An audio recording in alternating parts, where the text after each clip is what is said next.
Sa larong Satisfy, si Greed ay walang tigil na nagtatrabaho sa smithy ni Kan, gumagawa ng mga item sa loob ng isang buwan.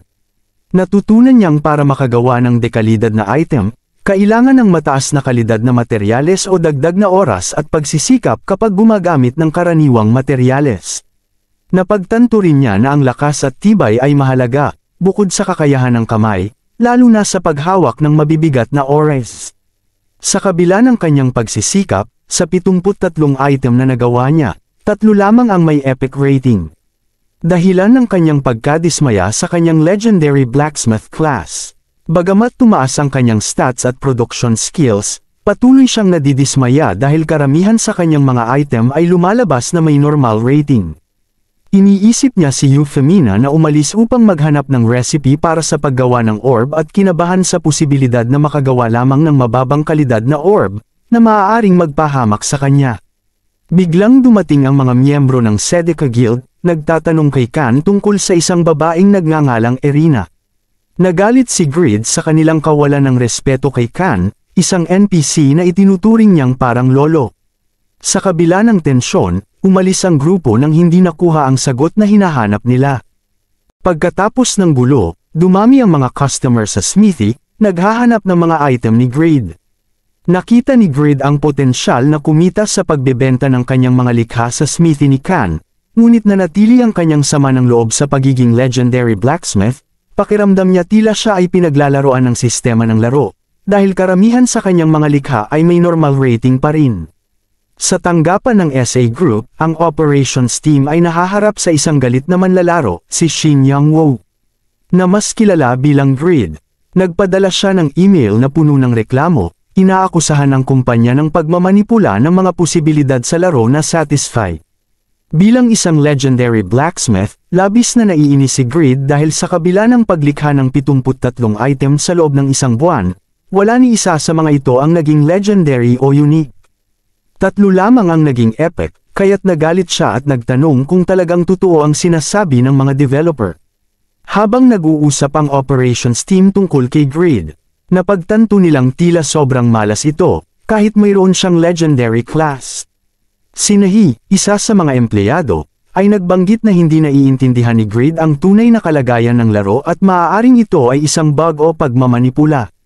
Naging malaking usapan ito sa team, sapagkat nakikita nilang may katwiran ang reklamo ni Greed, ngunit wala silang paraan upang ipaliwanag ang kanyang masamang karanasan. Samantala, sa totoong buhay, nag-iisip si Yang-woo tungkol sa kanyang sitwasyon sa pera. Kumita siya ng 1,079 na gold o 1,294,800 won mula sa pagbibenta ng mga level 60 na sandata at armor.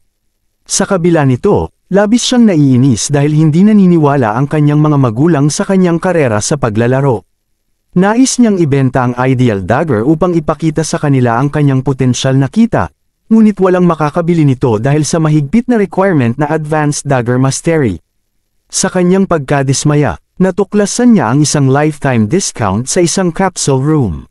Nagdesisyon siyang mag-focus sa paglalaro ng full-time at talikuran ng kanyang trabaho sa labor office, na nagbigay sa kanya ng pag-asa at bagong pagkakataon. Sa araw na yon, naging opisyal na full-time blacksmith si Yang-woo sa Satisfy. Maraming customer ang dumagsa at nagtatanong kay Kan tungkol sa hindi kilalang master craftsman na nasa likod ng dekalidad na kagamitan. Sinasabing ang mga item ay 20% na mas mahusay kaysa sa iba. Gayunpaman, wala ni isa sa kanila ang nakakaalam na ang bag itong manlalaro na abala sa pagmamartilyo sa likod, si Greed, ay ang blacksmith na kanilang hinahanap.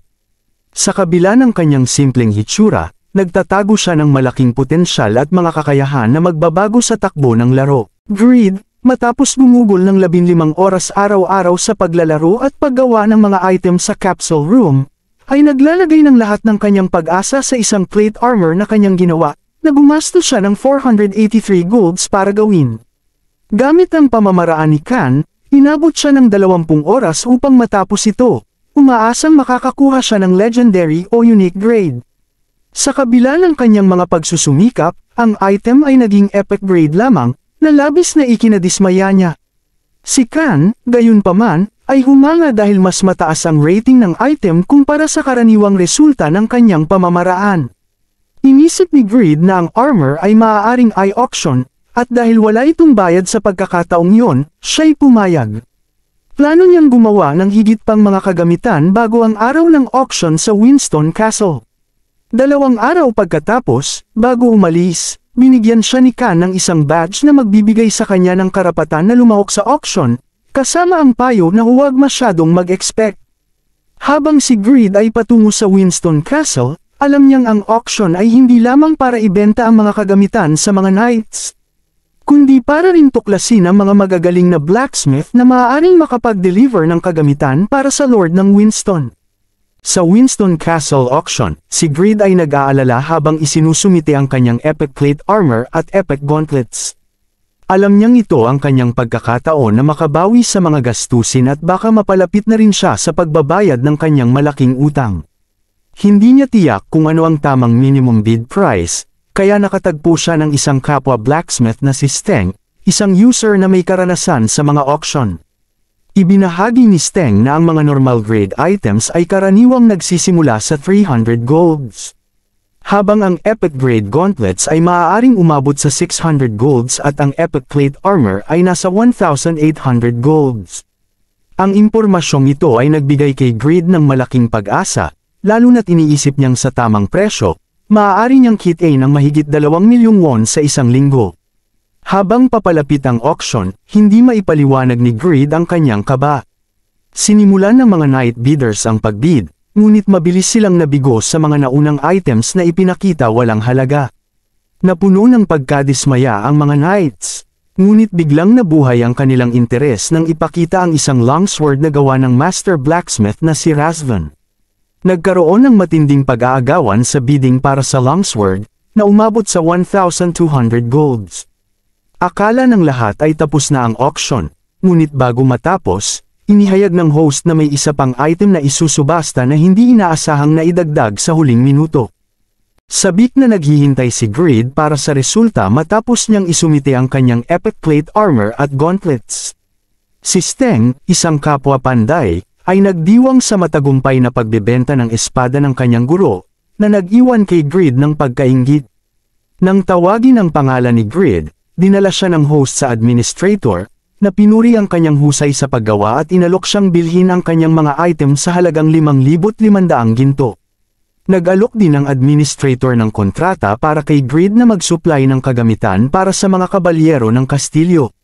Bagamat nahikayat sa mapagbigay na alok, nagdalawang isip si Greed dahil humiling ang administrator na ang lahat ng mga susunod na item ay dapat kapareho ng mataas na kalidad, na alam ni Greed na mahirap gawin dahil sa randomness ng paggawa ng mga item.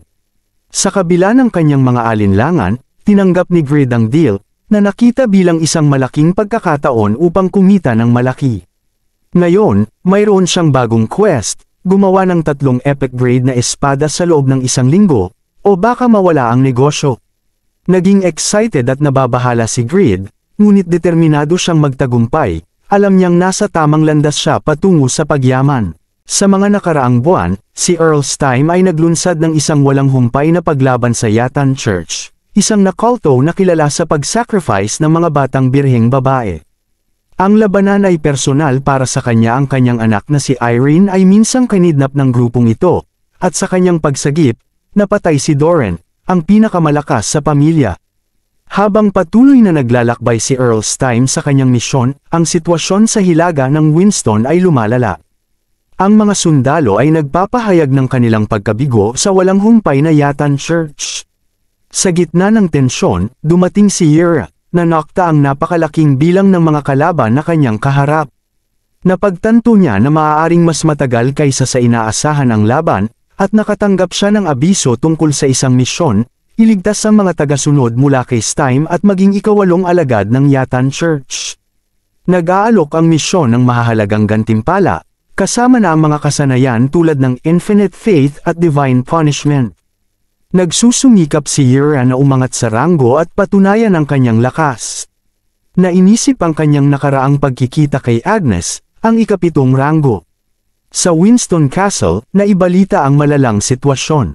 Nagulat ang isang mensahero ng 412 nasawi at 5 sugatang kabalyero, na nagulat kay Lady Irene. Natutunan niya na ang kanyang mga puwersa na 1,000 sundalo at 8 kabalyero ay natalo ng 150 kalaban lamang.